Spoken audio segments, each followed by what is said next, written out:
Bueno, bienvenido, Gustavo. La verdad que es un placer tenerte acá. O sea, un poco también la idea es abordar un poco la política, digamos, desde lo más, digamos, desde una perspectiva relajada, ¿no? Y por eso siempre me gusta charlar, bueno, sobre temas incluso literarios, pasiones, ¿no? Bueno, recuerdo una frase tuya que decías que la política es apasionante. Bueno, compartí un poco, ¿por qué es apasionante? Bueno, ante todo, gracias por recibirnos acá, en este lugar tan lindo que recién hablábamos. La verdad que no conocía esta parte de la ciudad. Es pasión porque, bueno, la política se supone que es un modo de interactuar y transformar la realidad. Entonces, la tenés que tomar con pasión porque son temas que digamos que uno los toma con mucho compromiso, y eso te lleva a un apasionamiento. Creo que todas las profesiones, todas las actividades requieren pasión, si no entras en una letanía burocrática, ¿no? A mí, digamos, dentro de las cosas que hago es la política, con cargo o sin cargo, en este momento como diputado nacional, la profesión de abogado, la docencia universitaria, y la verdad que siempre lo intento hacer con pasión, porque la verdad que me engancho con los temas, ¿no? Creo que eso también permite que uno logre cosas positivas, no tomarlo como algo de rutina, sino como cada tema que uno va tomando, meterle el cuerpo, la cabeza, el corazón y demás, ¿no? Justo hablábamos de, bueno, el artículo, la entrevista que le había hecho a Facundo sobre el tema de la poesía, ¿no? Y que él decía, bueno, la poesía, si no te gusta la poesía, no te dediques a la política, digamos, pero creo que se aplicaría al arte en general. Te tiene que gustar algún tipo de arte, ya sea literatura, cine, teatro. ¿Hay algo de eso? Sí, está muy buena esa entrevista que le hiciste a Facundo Suárez Lastra, que define de alguna manera una forma de concebir la política. A veces se habla de vieja política, nueva política. Yo creo que en este sentido, si le querés poner vieja, ponele vieja, esos dirigentes políticos que tenían, y tienen, muchos de ellos actualmente, una formación, un bagaje cultural atrás muy importante, ¿no? Eso también te define como persona y en la función pública. Y es cierto, el arte, lo que tiene que ver con alimentar el espíritu, es un componente esencial en tu forma de ver la realidad. A mí particularmente, la poesía, no soy muy afecto a la poesía, así que no entraría en las categorías que plantea Facundo, pero sí la literatura. No soy un experto ni mucho menos, pero sí me gusta leer muchísimo, ¿no? Y tengo así mis autores de culto, digamos, a los que sigo. Bueno, Vargas Llosa, Dostoyevsky, Almudena Grandes, Pérez Reverte, Marcos Aguinis. Así que yo creo que es muy cierto lo que dice Facundo. Hay inquietudes y cosas, y te plantás frente a la vida y frente a la realidad en función también de lo que te va alimentando lo que lees, la música que escuchás, las películas que mirás. Digamos, creo que es todo una cosa íntegra, ¿no? Y de hecho, muchos de nuestros próceres, por decirle de alguna manera, o muchos de nuestros líderes políticos, que Argentina los tuvo y de muchísima dimensión, de todos lados, vinieran del derecho, incluso de las carreras militares. Bueno, muchos de ellos escribieron, fundaron diarios como Mitre.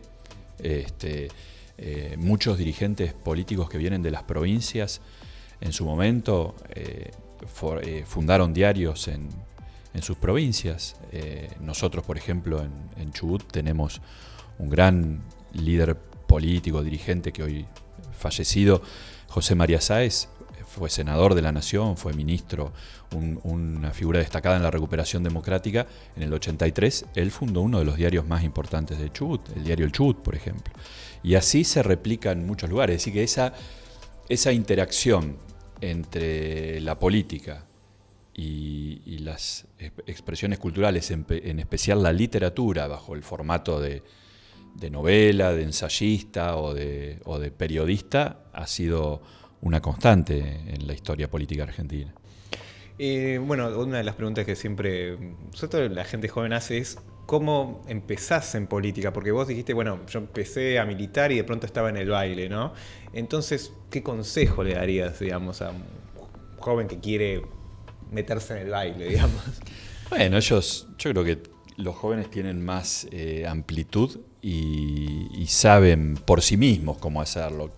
Yo creo que la cosa te va llevando porque en la medida que vos te interesás por todo aquello que vaya más allá de tu metro cuadrado, ya te define como persona de la política. Toda persona que en el ámbito del trabajo, del estudio, de la universidad, del colegio, de un club, de una asociación, tiene inquietudes por el otro, por lo que pasa en su barrio, en la ciudad, eso ya es una expresión política. Después puede ocurrir que esa persona además diga, bueno, me voy a dedicar más profesionalmente a esto, es decir, voy a resignar o dejar de lado otras actividades más corrientes, más normales y me meto en la pelea política, en disputar un lugar, un cargo, un lugar de representación o en la función pública. Pero yo creo que todo eso discurre por sí mismo. Lo importante es mantenerse fiel a las cosas en las que uno cree y ser consecuente entre lo que uno piensa, en lo que uno se comprometió con quien lo votó y después las cosas que haces si te toca estar en un cargo de representación o de función pública. Creo que, digamos, siempre se comenta que hay como un descreimiento ahora en la política, en la actividad política, ¿no? Y muchos jóvenes buscan la participación desde la sociedad civil, ya sea ONGs, o sea, otro tipo de participación, por una cosa de desconfianza. Un poco vos mencionaste lo de la vieja escuela, la nueva escuela, todo este asunto. ¿Qué reflexionas sobre eso y en todo caso qué le dirías, digamos, a toda esta nueva generación que está buscando nuevas formas en la era de la internet, ¿no? Porque... Y que es real, el cuadro que vos describís es tal cual, por eso te decía, la actividad política no es necesariamente y solamente la que se realiza en el ámbito estatal, en cualquiera de los niveles de Estado, nacional, provincial, municipal o en un cargo. Actividad política es eso que vos acabas de mencionar. Actividad política es, por más que vos tengas un trabajo o una actividad en el sector privado, lees los diarios, escuchás la televisión, estás en las redes y das tu opinión. Entrás a un foro, en un diario digital o en tus redes sociales, te manifestás, decís esto me gusta, esto no me gusta, estoy de acuerdo con lo que dijo el senador tal, el presidente, el gobernador, das tu punto de vista. Eso es tener una actitud política. Lo que pasa es que el concepto que nosotros tenemos estructurado, la actividad política partidaria y en el Estado, responde a una idea que quizá hoy está en crisis, por ese descreimiento que vos decís, pero también por cómo está concebida.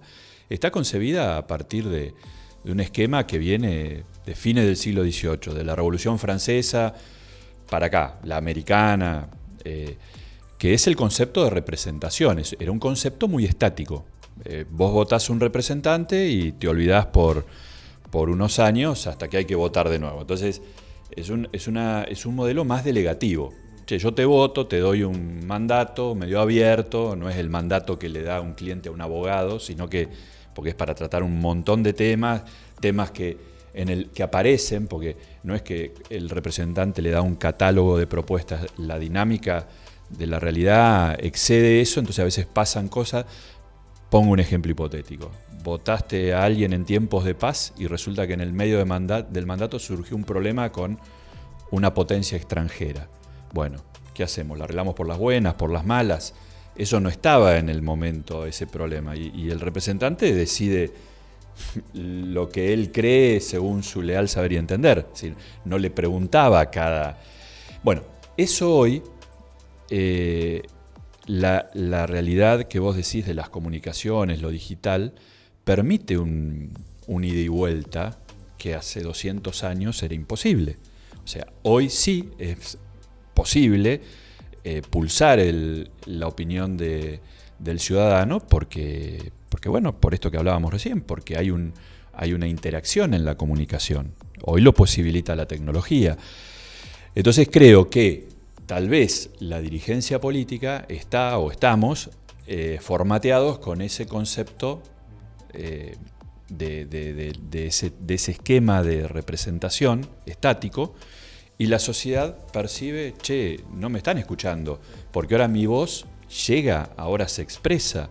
Yo no necesito de golpe la intermediación de la dirigencia política de un partido para convocar a una marcha o a una manifestación en una plaza por X tema.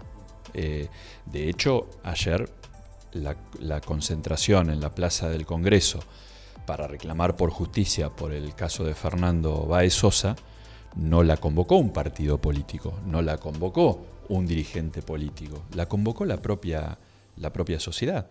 Bueno, esas cosas tal vez y no te digo hace 200 años, hace 20 años, hace 30 años, o sea, históricamente ayer, no eran habituales. Entonces, lo que creo es que más allá del descrédito, más allá del mal funcionamiento de las instituciones y demás, lo que hay es una realidad muy distinta, una tecnología que no ha recibido una adecuación, ni acá ni en ningún lugar del mundo, una adecuación institucional a ese nuevo tiempo.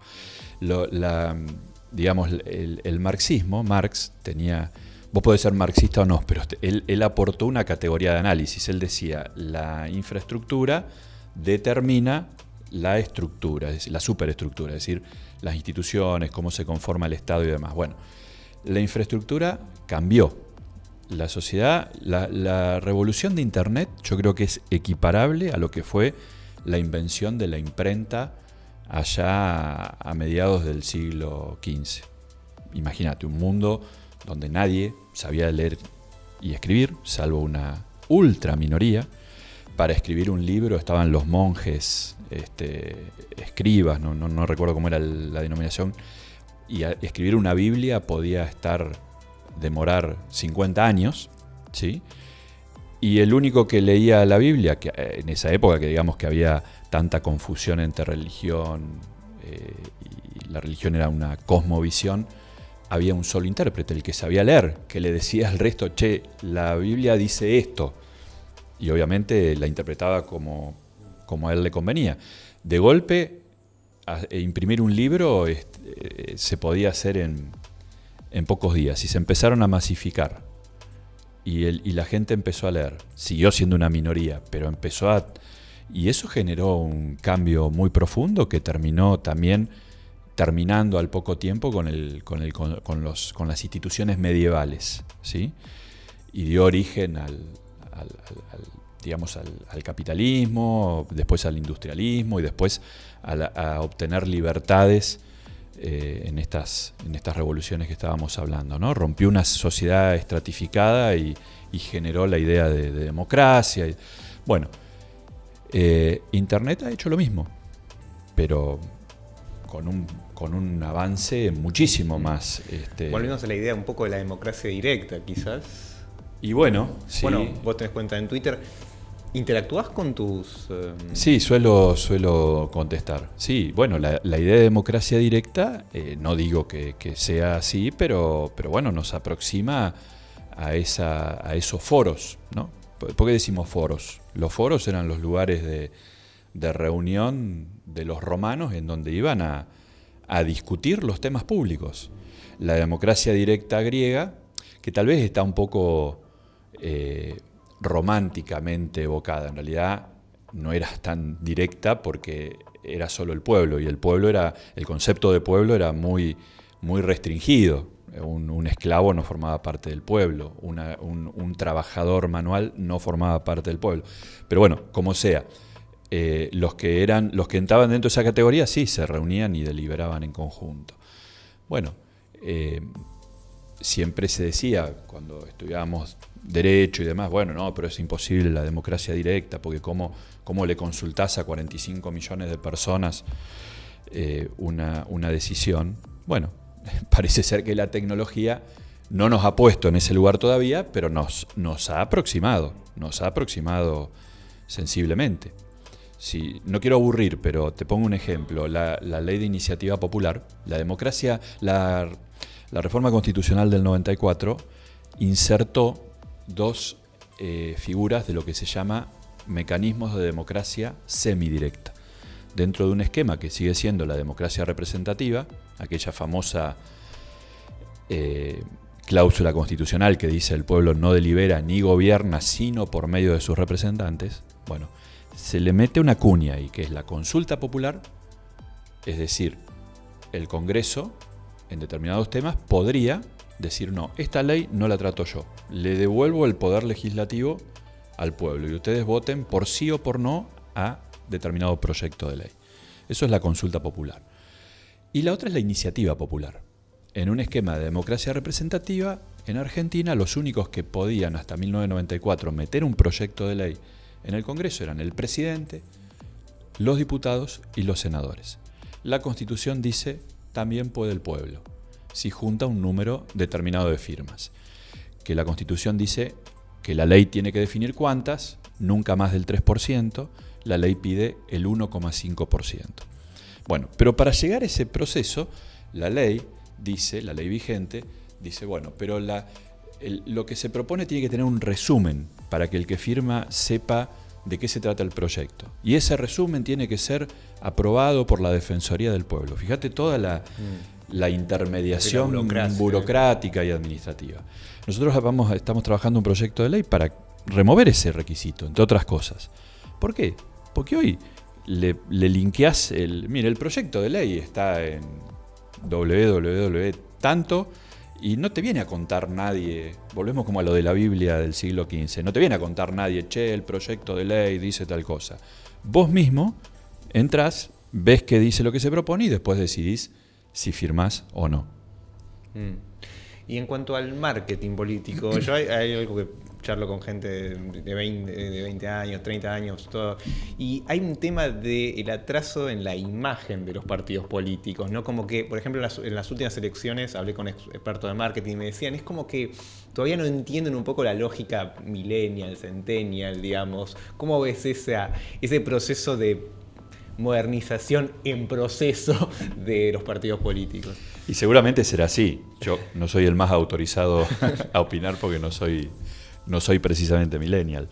Pero sin duda que hay una fractura, un divorcio entre las cosas que decimos, que pensamos, los que tenemos cierta edad, más de 50, con la generación de ustedes, sin duda. Hay un abismo ahí comunicacional. Entonces, es muy difícil resolver eso desde este lado. Lo que creo que, ¿cómo se salda eso? Bueno, con el involucramiento y la participación de ustedes, justamente. Son ustedes los llamados a cambiar esto. Creo que en eso, más allá de que siempre cuesta romper esas tendencias, por ejemplo, en la Cámara de Diputados ha habido incorporación de muchos diputados sub 35. Algo que he notado, y esto como digamos por ahí votante, es que eso, la mayoría de los sub 35 hablan, bueno, con un lenguaje arcaico. Bueno, a ver, yo por ahí siempre escucho palabras antiguas que usaba mi abuelo, o sea, incorporan como esa lógica o esa cosa cultural de hace 40 años. Es como, está bien, son sub 35, pero yo los escucho hablar sin ir más lejos, cuando hablan de gorilas y todo eso, esa palabra, yo la estudié en historia, cuando se puso de moda de vuelta, yo dije, pero así hablaba mi abuelo, ¿por qué hay gente joven repitiendo esos lectores? Yo creo que no tiene que ver tanto con la edad, sino también con la política en sí, ¿no coincidís con eso? Sí, puede ser, sí. No necesariamente la edad define una posición ante las cosas. Se puede ser joven y muy arcaico en la concepción del mundo y a la inversa también. Pero bueno, creo que es positivo, es auspicioso que haya incorporación de sub 35. Pues, hay lo que vos decís, sí, yo también lo veo, pero hay otros que no. Hay gente joven que ha traído a la agenda cuestiones que nosotros creemos que, digamos, los debates pasan por ciertas antinomias que, como vos decís, están pasadas de moda porque hoy los desafíos son otros, el ambiente, el cambio climático, por ejemplo. Y esos temas los han traído, sobre todo esa agenda, diputados más jóvenes, ¿no? Brenda Austin, pongo un caso con el tema de todo lo que está trabajando en la restricción o prohibición de plásticos de un solo uso. Bueno, temas novedosos que vienen por ese lado. Bueno, hablando un poco de actualidad, ¿no? Que están todos preocupados el tema, digamos, de la deuda, el tema fiscal. Vos habías trabajado en un proyecto que ahora de vuelta volvió a aparecer, el tema de los jueces, la jubilación, que pagan ganancias, porque ahora se está buscando formas de, digamos, solucionar el problema fiscal. Y vos habías, en la entrevista que tuvimos antes, vos habías planteado ese tema de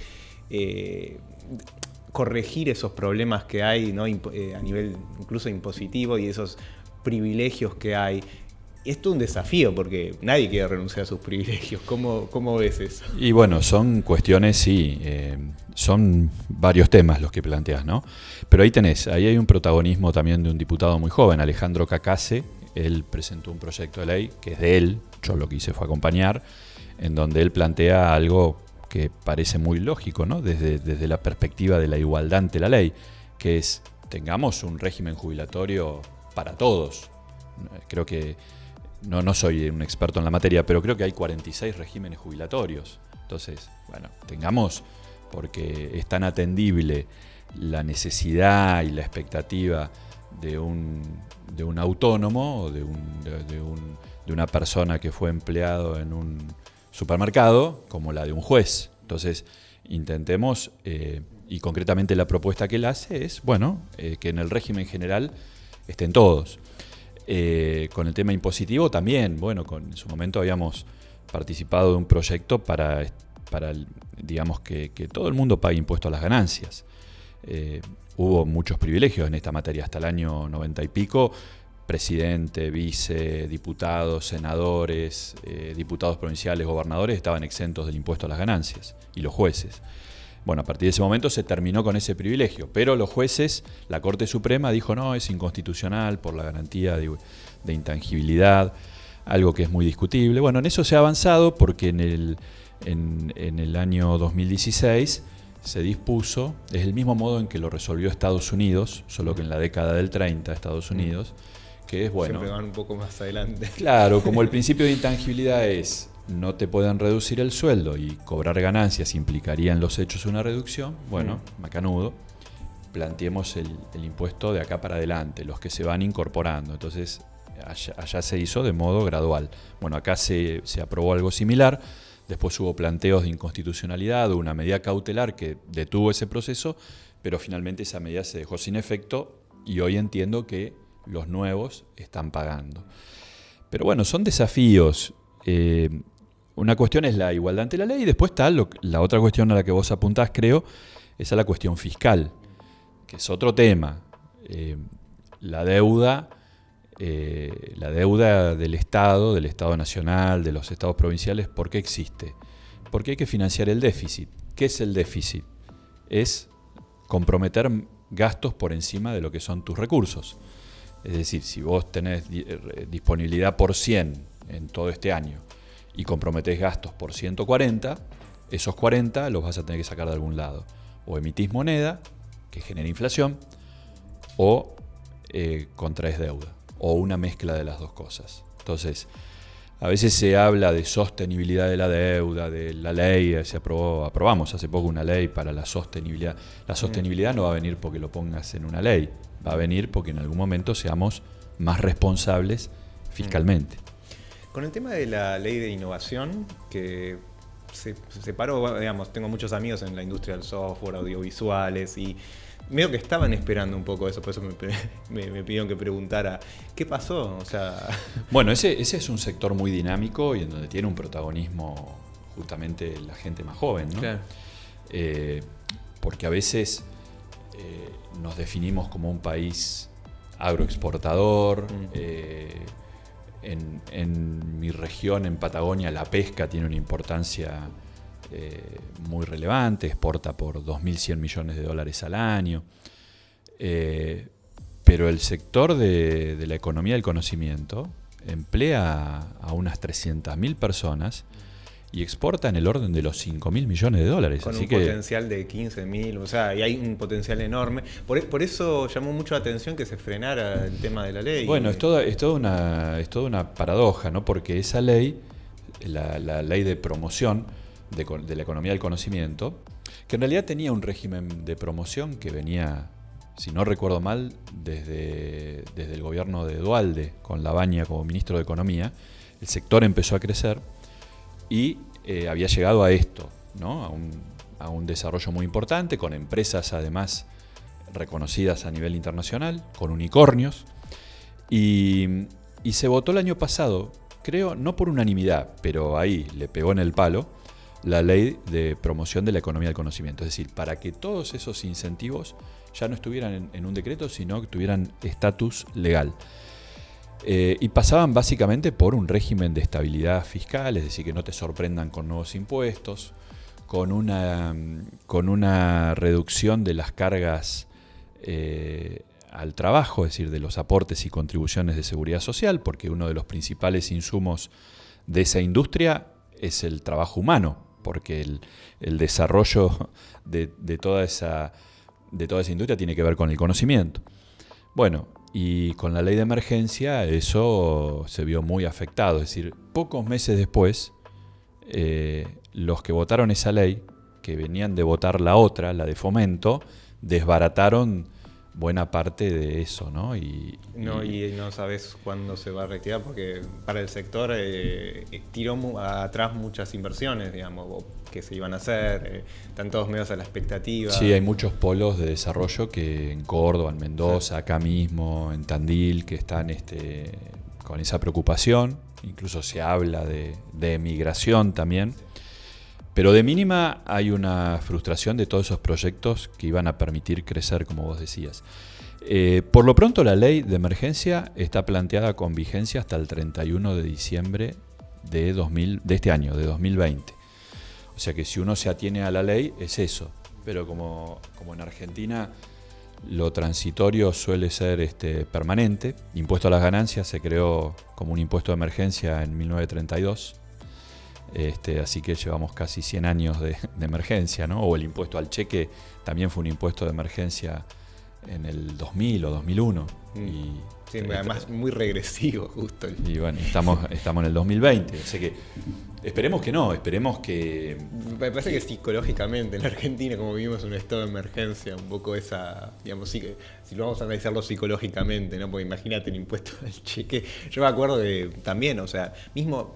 El tema también, metiéndonos el tema de los impuestos, es muy, ahoga realmente, sobre todo a las pymes, el tema impositivo, digamos. Y es algo, la reforma tributaria es algo que todavía no se ha podido resolver y hace 30 años. Bueno, se había avanzado mucho en el 2017.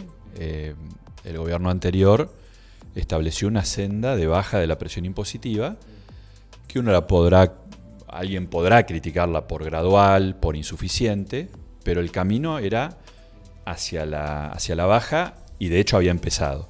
Cobraba plenitud en el 2022. En el 2022 se eliminaba ingresos brutos a muchas actividades, se bajaba en otros, se eliminaba el impuesto de sellos, se eliminaban las tasas que graban el trabajo. En muchas provincias vos le pagás a la provincia una tasa de policía del trabajo del 8 por 1000, del 1%, por cada empleado que tenés, o sea, son todas cosas que se van sumando. Bueno, todo eso estaba comprometido en el pacto fiscal, en el consenso fiscal, y había empezado a caminar.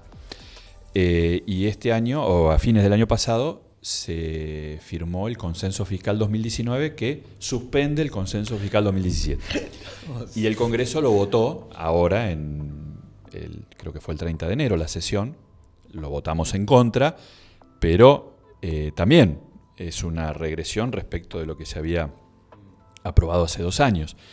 Hay estudios de quienes se dedican al análisis fiscal que dicen, por ejemplo, en el sector construcción, haber detenido esta senda gradual de baja de ingresos brutos implica que en materia de ingresos brutos se dejó sin efecto una baja del 20% de la presión tributaria. por ese impuesto.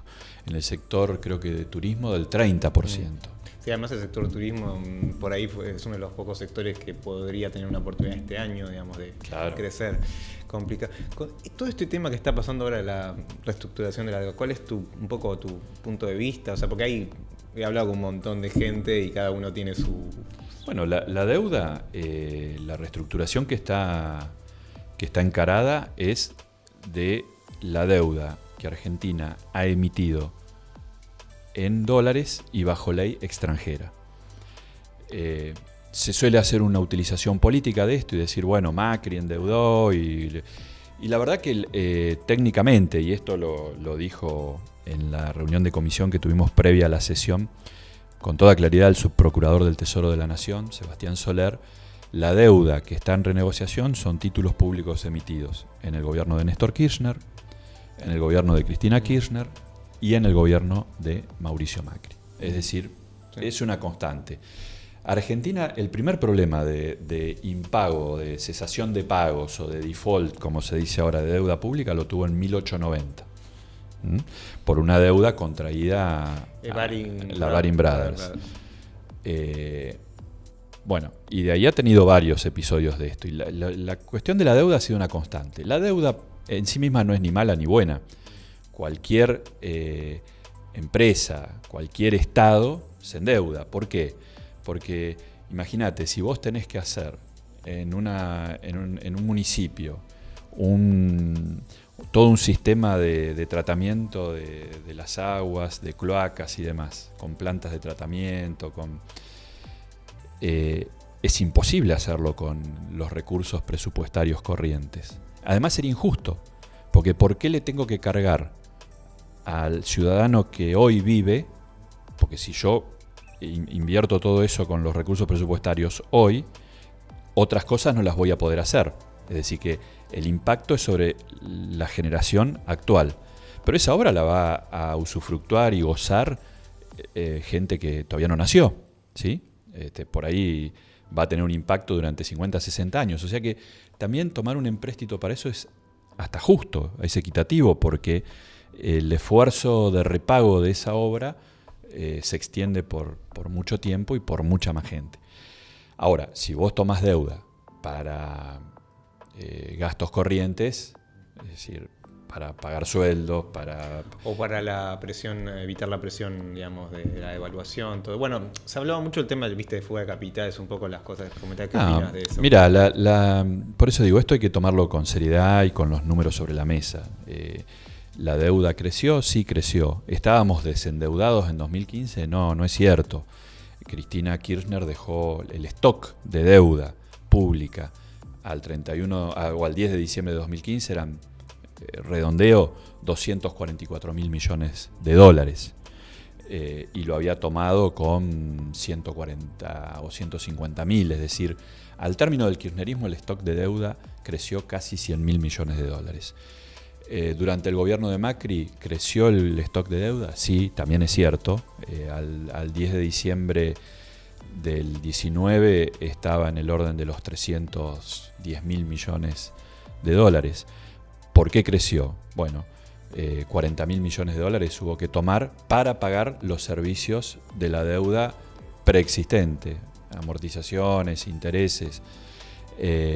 Había 10.000 millones de dólares de una deuda que no estaba reconocida, pero que era real, que eran los holdouts o los llamados buitres. Es decir, esto como si vos tenés una condena judicial y el juez te viene a embargar acá el equipamiento, vos podrás negarte y decir, no, yo no debo nada, pero te van a... Todavía hay juicios que todavía no han dado sentencia. De hecho, el IPF creo que todavía... Bueno, hay juicios en el CIAD y además la privatización de aerolíneas, la privatización de IPF, el Club de París.